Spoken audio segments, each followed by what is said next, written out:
கட்டுறது மொதல் அடியிலேருந்து நூலை எடுத்துக்கணும். எடுத்துக்கிட்டு இந்த சைடு கொஞ்சம்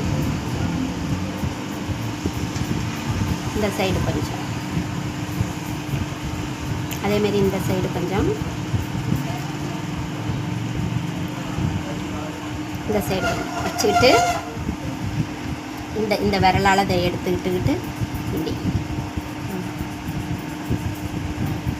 இதுதான் வந்து ஊக்கு மட்டுவோம்ல ஜாக்கெட்டுக்கெல்லாம் அதுக்கு பார் கட்டுற முறை தான். வரி வரியாக அழகாக வரணும். ஒரு முடிச்சுக்குள்ளார தான் இந்த ஊசி போகணும். புரியுதா?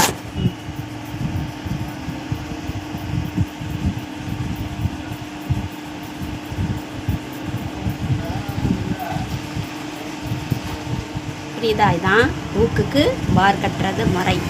இதை உள்ளார அடியில் ஊசியை குத்தி கீழே லாக் பண்ணிட வேண்டியதான். பின்பக்கம் லாக்